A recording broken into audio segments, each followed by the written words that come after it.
Here we have Diropterus marginalis with a marginal wood fern, and then right here we have Yerbia divaritica, or whitewood aster. Here's a piece of mica, shiny, like mica. It's very brittle, coming out of these rocks here. This looks like a mix of quartz and mica. Here we got a Christmas fern, or Polysticum, or Crossdeschoides, evergreen fern, pretty common in rich areas. Right here we have Calclanium haldanium with a beautiful branch moss. This one I just finally figured out. Super cool, the beautiful branch moss growing on these rocks. Right here we have Heraceium paniculatum, or the panicled hawkweed. It's a little tiny yellow flowering plant in the sunflower family. These are all little tiny dandelion looking flowers. Super small, hard to take photos of, but it's pretty common and it grows in rocky areas such as this. And I love its furry foliage. That's an adaptation to the cold weather, as well as, or it's not only adaptation to cold, it's an adaptation to dry, because these tend to dry out. The leaves are pretty glossy too, and you can see that they're flush and red, and that's from cold stress. And so they include more of this red pigment, or the red pigment in there acts as like a natural antifreeze that prevents the plant from freezing. And then you got some more Yerbia divaritica up here, or divaricata. It doesn't matter how you say it, and these are the old flowers here. White in the fall, and the paniculatum, the panicled hawkweed, tends to bloom in the summer, in July and August, and pretty much through the rest of the year. Didn't even notice this one. We have Platanus occidentalis, or the beautiful American sycamore. These are relatively uncommon trees, and you typically find them more on swamps. And this one seems to have sprouted in this kind of, I don't know, cliff valley thing, and it seems to have fallen. There's another one right there too. Beautiful. Here we have Leucobirum glaucum, or the pincushion moss. So it's a strange little valley. Perhaps it was a mining attempt, a small quarry, possibly for this quartz. Interesting. Got all sorts of birds hanging out in here too. And these shrubs, I think, are spice bush. Yeah, they are spice bush. Linderna benzoin. Yellow flowers in the early spring. One of the first shrubs to bloom in the spring. And they're the host plant for the beautiful spice bush swallowtail. Here we have what's likely to be Sambucus racemosa. I don't think it's the red-berried elder. This would be the black elderberry. I mean, it's great habitat for red-berried elder, but I think the bark looks a little different. Here we have Rubus ideatus, or the red raspberry. It's a sort of uncommon raspberry. You see it here and there. Here we have a beautiful Polypodium virginiatum, several of them on this rocky cliff.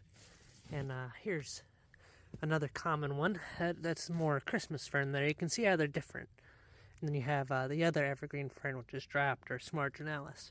So you have all three species occurring on this little cliffside. I think this is Eulata crispa. It's a little moss that grows on rocks.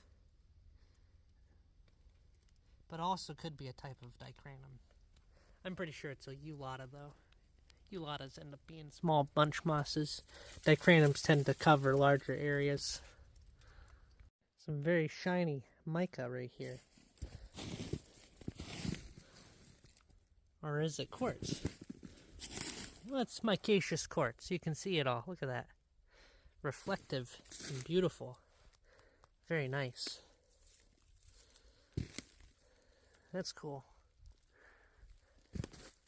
Along the base of this cliff here, we got Minium hornum, or horn calcareous moss. It's a common deep shade kind of wet-loving moss.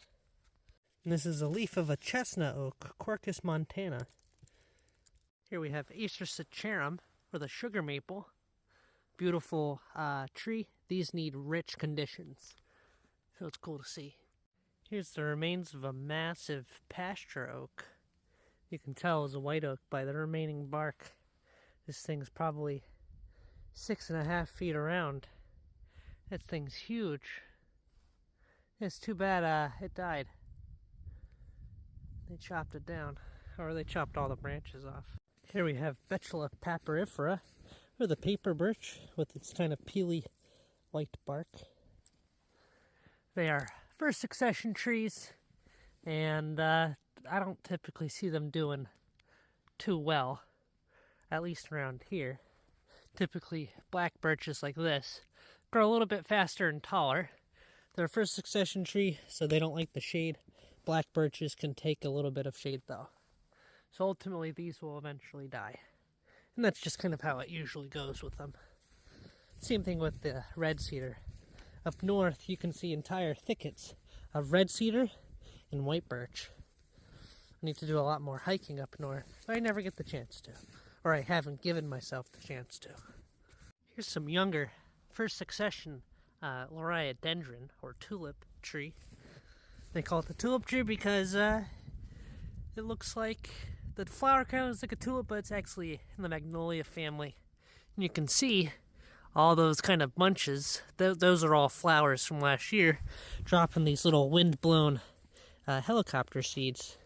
So these little wings, I mean, they don't spin, but when the wind blows, it sends them deep into the forest. Birches have a similar strategy, where they just kind of blow their seeds in the wind, and these are birch seeds here. Another first succession. So this forest is probably only like 50 years old, and it used to be all open and clear, more than likely. Other first succession trees are red maples, because they have the little wind-blown helicopter seeds. Same thing with white pine and hemlock, like this one here. All wind-blown seeds. Same thing. Oh, wow, look at that massive tulip tree right there. Isn't that nice? That's probably the papa to all these young ones. Look at that big guy.